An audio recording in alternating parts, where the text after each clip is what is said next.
What if one simple kiss could reveal something that's quietly disappearing from modern life?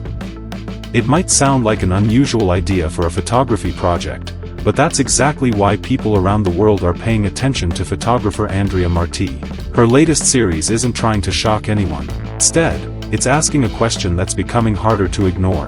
Have we become so focused on looking perfect that we've forgotten how to genuinely connect with each other? At first glance, the photographs look like scenes from an old movie.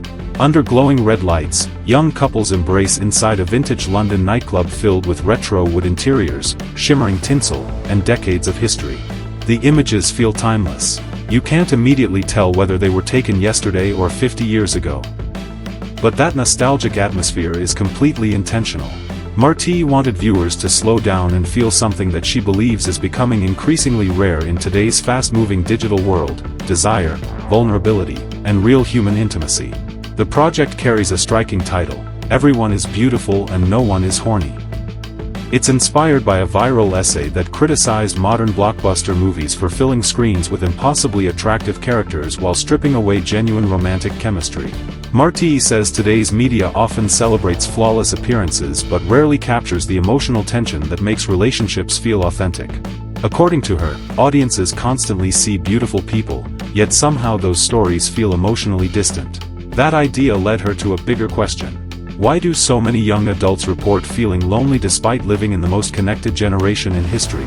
Research over the past several years has consistently shown that many members of Generation Z report higher levels of loneliness than previous generations. Several studies have also found that young adults are dating less frequently and, on average, having less sex than earlier generations at similar ages. Experts point to a mix of factors, including the rise of social media, the lasting effects of the pandemic, financial pressures, mental health challenges, and the growing shift toward digital communication replacing face-to-face interaction. But Marti isn't interested in blaming an entire generation. In fact, she's careful not to make sweeping generalizations. She acknowledges that every community is different and that many people continue to enjoy healthy relationships. Still, she believes there's a broader cultural trend that's difficult to ignore. She argues that many young people feel constant pressure to optimize every part of their lives. Whether it's counting calories, building the perfect career, maintaining the perfect image online, or chasing endless productivity, there's often very little room left for simply being present with another person. And that's where her photography becomes more than just art. During her graduate studies at the University of the Arts London, Marti developed what she describes as an exploration of sensuality as an ideology. Rather than photographing strangers or hiring actors, she searched for real couples. After some unsuccessful casting attempts, including unexpected responses from people who weren't the right fit, she eventually worked with casting director Melissa Oskalak to find genuine partners willing to participate. Even then, reality had its own surprises. Some couples canceled because they had already broken up before the shoot even happened, a reminder of how fragile modern relationships can sometimes be. The couples who did arrive spent nearly 8 hours moving throughout Bethnal Green Working Men's Club, one of London's most iconic nightlife venues. Once a traditional social club, it's now known for hosting drag performances, burlesque shows, and disco nights. Its aging floors, vintage decor, giant red heart stage, and slightly worn appearance created exactly the atmosphere Marti had imagined. She described the venue as a time capsule, a place where memories of past generations still linger in every hallway and dance floor. But here's what makes these photographs resonate with so many people. They're not really about kissing. They're about longing. They're about eye contact, closeness, patience, and the moments that happen when two people stop worrying about everything else for just a little while. Marti says she drew inspiration from stories her own mother shared about nights spent dancing at clubs decades ago, when slow songs played at the end of the evening and strangers often became couples on the dance floor. Whether those memories are viewed through nostalgia or reality, they reflect a version of social life that many people feel has become increasingly uncommon.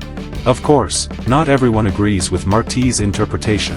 Some argue that younger generations simply express intimacy differently. Digital relationships, online communities, and changing attitudes toward dating don't necessarily mean romance is disappearing. Others believe today's generation is simply more selective about relationships and more willing to prioritize emotional well-being over social expectations. The truth is likely somewhere in between. Human connection hasn't vanished, it may simply be evolving. Still, Marti's work has sparked an important conversation. At a time when millions of people spend hours every day scrolling through perfectly curated images, her photographs remind viewers that genuine intimacy isn't measured by likes, followers, or flawless appearances. It's found in imperfect, unscripted moments between real people. Whether you agree with her message or not, the conversation she started touches on something many people have quietly been feeling for years. Maybe the real takeaway isn't about photography at all. Maybe it's about asking ourselves a simple question. In a world that's constantly encouraging us to improve, compete, and perform, are we leaving enough space to simply connect with one another? That question may not have an easy answer, but it's one worth thinking about long after these photographs leave the gallery walls. If you found this update helpful, don't forget to like the video, subscribe to Unix Media, and turn on notifications so you never miss the latest news. Thanks for watching.